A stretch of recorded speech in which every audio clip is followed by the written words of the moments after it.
오늘 이 시간 함께 은혜 나눌 하나님의 말씀은 시편 68편 7절부터 18절까지의 말씀입니다.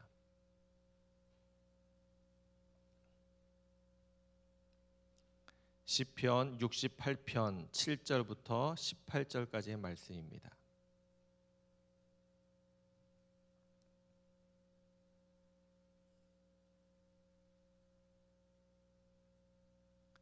우리 말씀을 같이 함께 읽도록 하겠습니다. 하나님이여, 주의 백성 앞에서 앞서 나가사 광야에서 행진하셨을 때에 땅이 진동하며 하늘이 하나님 앞에서 떨어지며 저 시내산도 하나님 곧 이스라엘의 하나님 앞에서 진동하였나이다. 하나님이여, 주께서 흡족한 비를 보내사 주의 기업이 곰핍할 때에 주께서 그것을 견고하게 하셨고 주의 회중을 그 가운데 살게 하셨나이다. 하나님이여, 주께서 가난한 자를 위하여 주의 은택을 준비하셨나이다. 주께서 말씀을 주시니 소식을 공포하는 여자들은 큰 무리라. 여러 군대의 왕들이 도망하니 집에 있던 여자들도 탈취물을 나누도다. 너희가 양 우리에 누울 때에는 그 날개를 은으로 입히고 그 깃을 황금으로 입힌 비둘기 같도다. 전능하신 이가 왕들을 그 중에서 흩으실 때에는 살문에 눈이 날림 같도다. 바산의 산은 하나님의 산이며 바산의 산은 높은 산이로다. 너희 높은 산들아, 어찌하여 하나님이 계시려 하는 산을 시기하여 보느냐. 진실로 여호와께서 이 산에 영원히 계시리로다.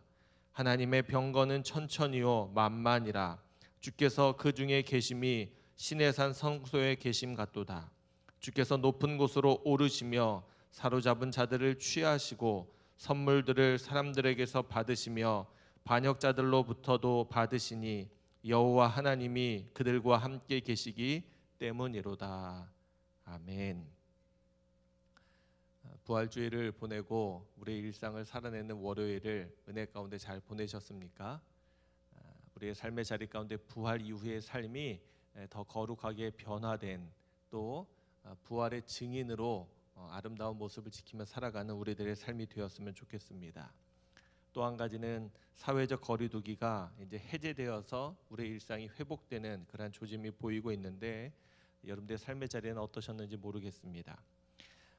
뉴스를 보다 보니까 교계에서는 이제 사회적 거리두기 해제에 따라서 예배 및 교회 활동들의 정상화를 기대하는 소식들이 많이 들려옵니다.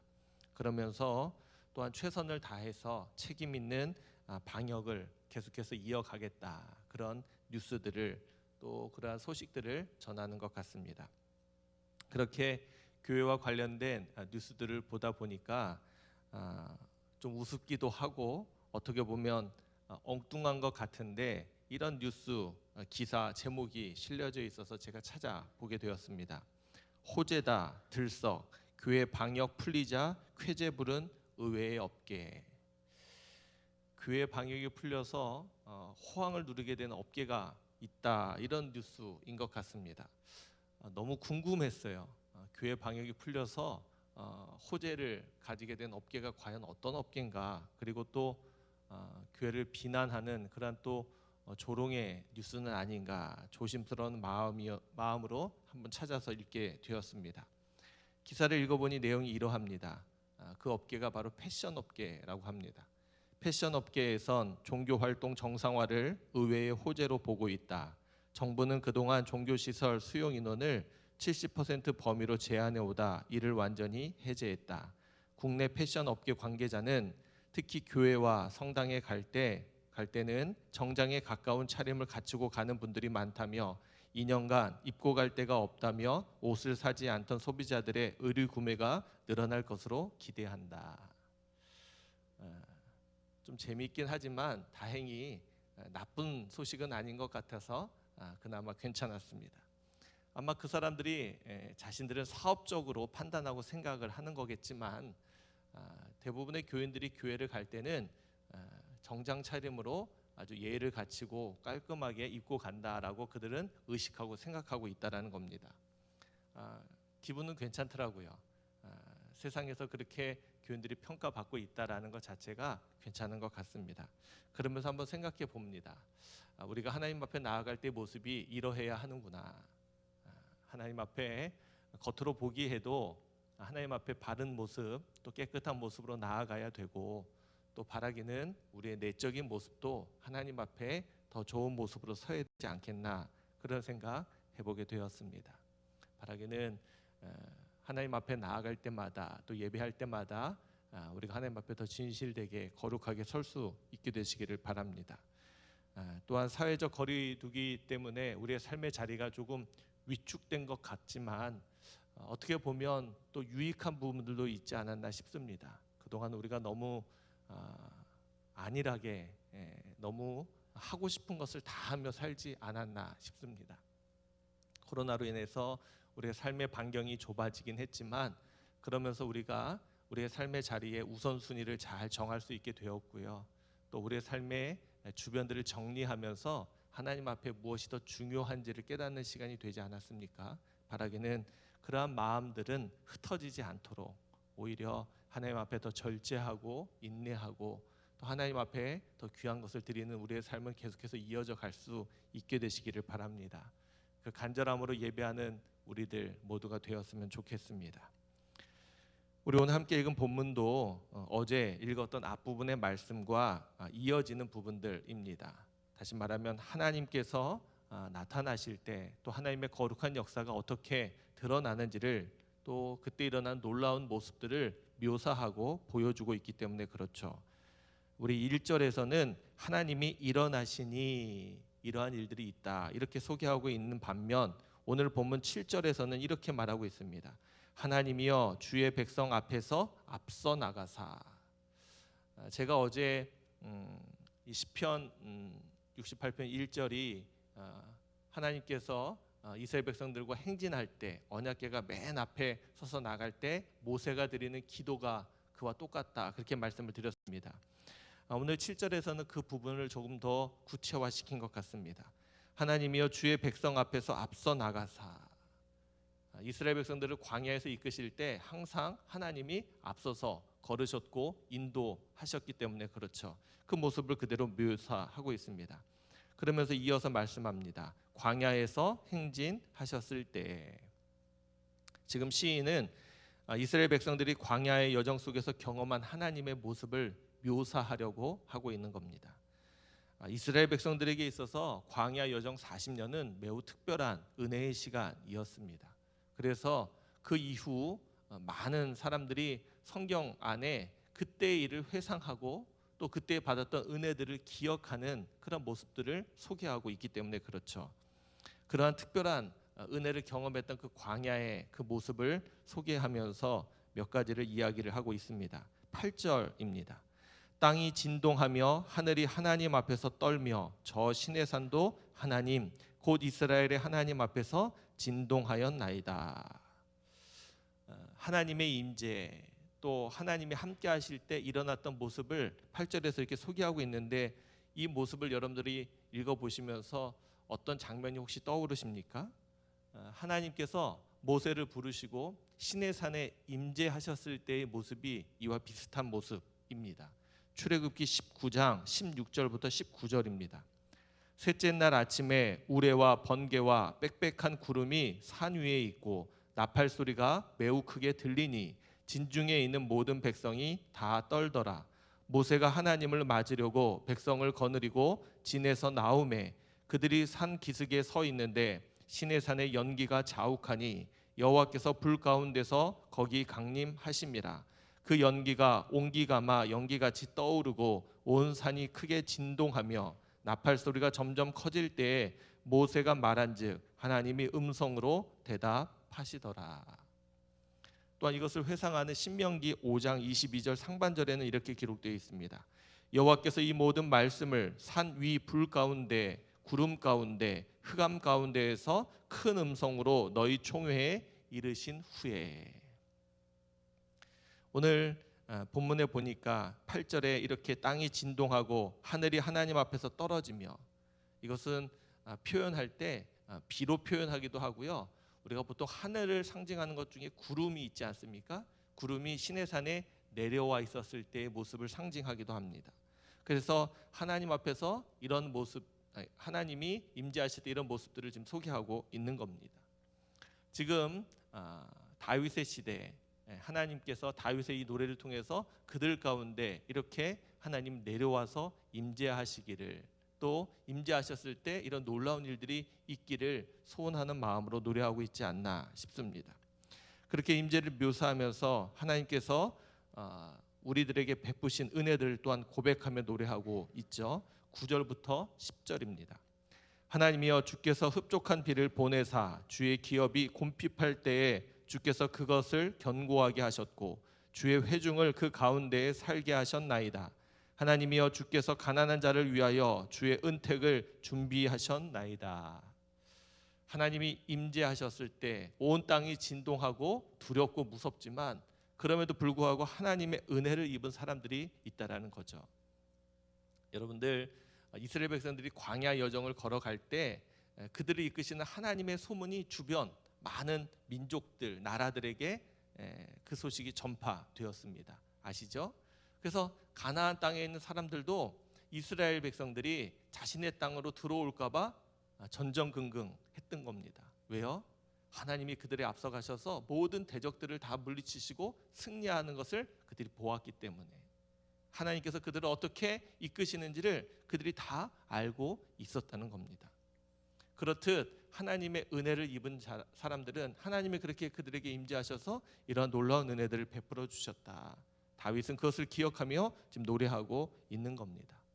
바라기는 오늘 이 시대에도 하나님이 우리 가운데 임재하셔서 우리에게 이런 놀라운 은혜를 허락해 주시면 간절히 주시기를 간절히 소망합니다. 우리에게도 그런 은혜를 베풀어 주셨으면 좋겠습니다. 우리 그런 마음으로, 그런 기대함으로 살아갈 수 있게 되시길 바랍니다. 11절부터 이후의 말씀은 이러한 하나님의 임재가 나타나서 그들 앞에 그들을 이끌어 갈 때 백성들 앞에 보여지고 펼쳐질 일들을 소개합니다. 12절 보니까 이렇게 되어 있습니다. 여러 군대의 왕들이 도망하고 도망하니 집에 있던 여자들도 탈취물을 나누도다. 14절입니다. 전능하신 이가 왕들을 그 중에서 흩으실 때에는 살몬의 눈이 날림 같도다. 하나님 앞에서 모든 것들이 떨며 도망하게 될 것을 지금 노래하고 있는 겁니다. 하나님께서 우리 읽은 본문 앞에도 일어나시니 악인들이 연기같이 밀랍같이 사라지고 녹아진다, 그렇게 표현한 것처럼 하나님의 그들 앞서서 걸어가시니 그들 앞에 그들을 대적하는 많은 원수들이 도망하고 흩어지게 된다, 그렇게 말하고 있습니다. 그러면서 한번 생각해 봅니다. 우리의 인생을 하나님이 이렇게 이끌어 주시면 얼마나 좋을까. 그렇죠? 여러분들은 여러분들의 인생을 걸어가실 때 여러분들 앞에 있는 대적들, 여러분들 앞에 있는 막힌 담들, 또 건너야 될 많은 어려움의 일들 앞에서 여러분들은 어떻게 하십니까? 여러분들의 힘으로, 여러분들의 능력으로 헤쳐나가려고 노력하고 애쓰십니까? 아니면 기다리며 기도하십니까? 바라기는 하나님이 우리보다 앞서 우리의 인생을 인도해 주시기를 기다리며 기도할 수 있게 되길 바랍니다. 하나님이 우리 앞에서 걸어가실 때 우리 눈앞에 보이는 그 모든 어려움과 대적들의 일들이 오늘 말씀처럼 흩어지고 도망가고 사라지는 일들이 있게 되시기를 주님의 이름으로 축원합니다. 이 새벽에 기도할 때 우리가 또 한 가지 기도의 제목을 알게 되는 거죠. 하나님, 우리 앞에서 친히 우리를 이끌어 주시고 우리 앞에서 걸어가셔서 우리의 대적들을 물리쳐 주십시오. 우리가 이 새벽 기도할 때 그런 마음으로 또 이러한 기도의 제목을 가지고 기도하면 좋겠다 싶습니다. 하나님께서 그런 놀라운 일들을 행하시는 일들을 또 시인은 계속해서 노래하고 있습니다. 17절부터 18절입니다. 하나님의 병거는 천천히요 만만이라 주께서 그 중에 계심이 시내산 성소에 계심 같도다.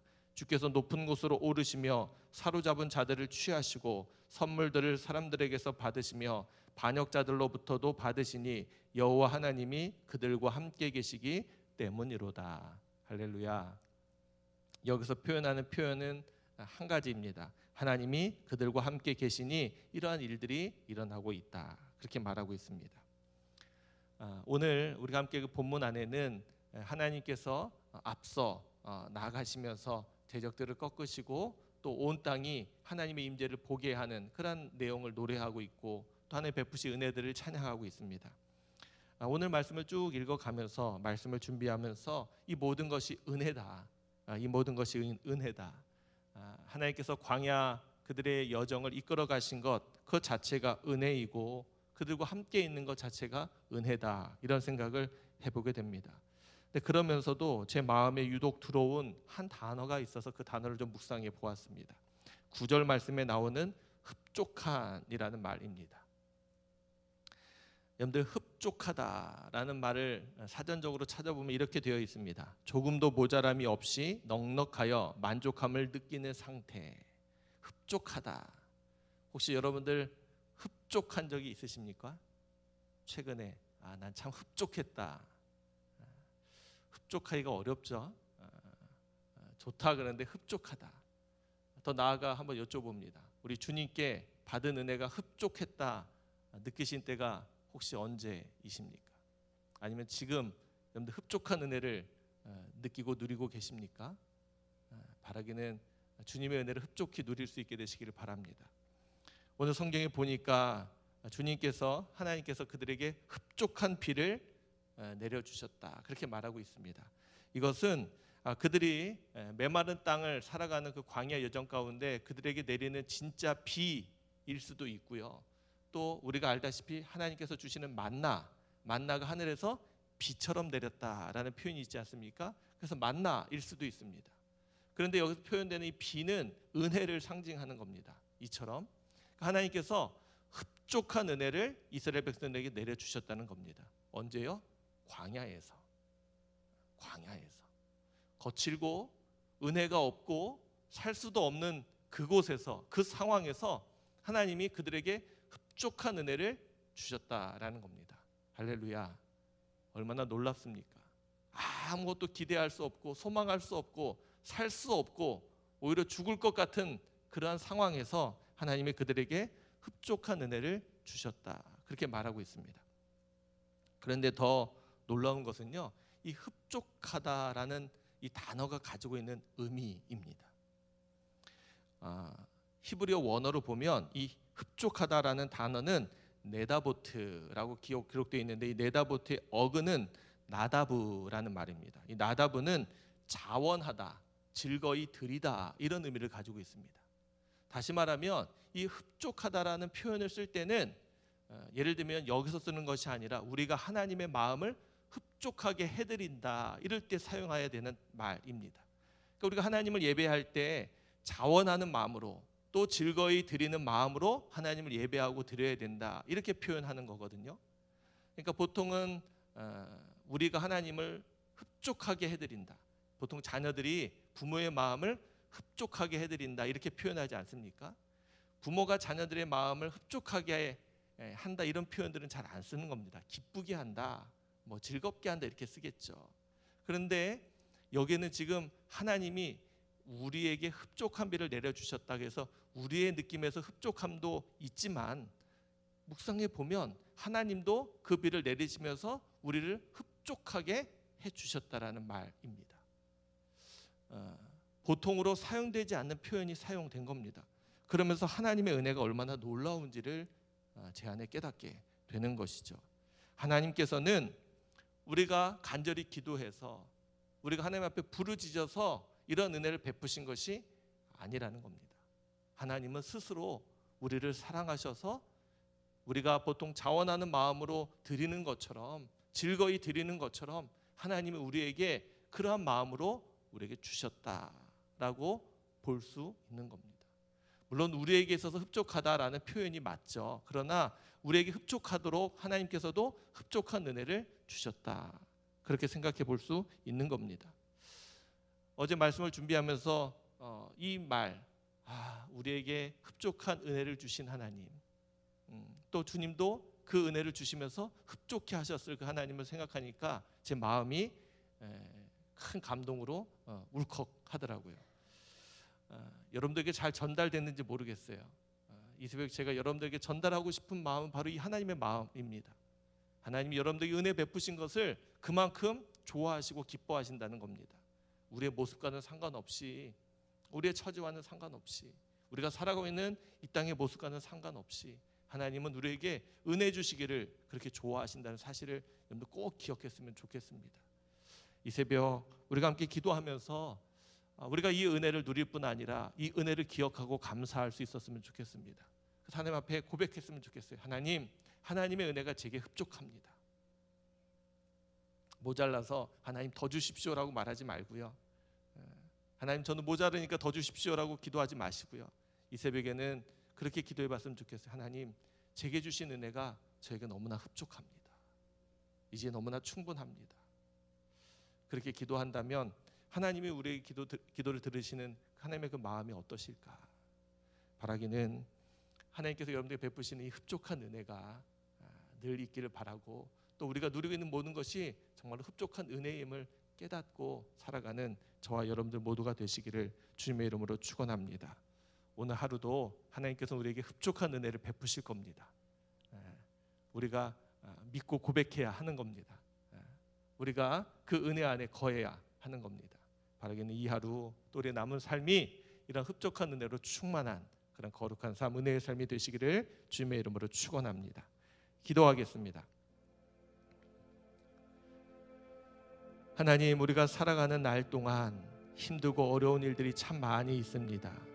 광야의 길을 걸어가는 것처럼 소망을 잃어버리고 그 어떠한 희망도 꿈꿀 수 없고 죽은 것 같은 땅을 밟고 살아가는 우리들의 인생, 우리들의 삶이지만, 그러한 광야길 같은 우리의 인생에 하나님이 친히 앞서서 걸으시고 또 그 삶을 인도해 주셔서 하나님 우리의 삶의 은혜들이 또 거룩한 일들이 일어나고 나타날 수 있기를 간절히 소망합니다.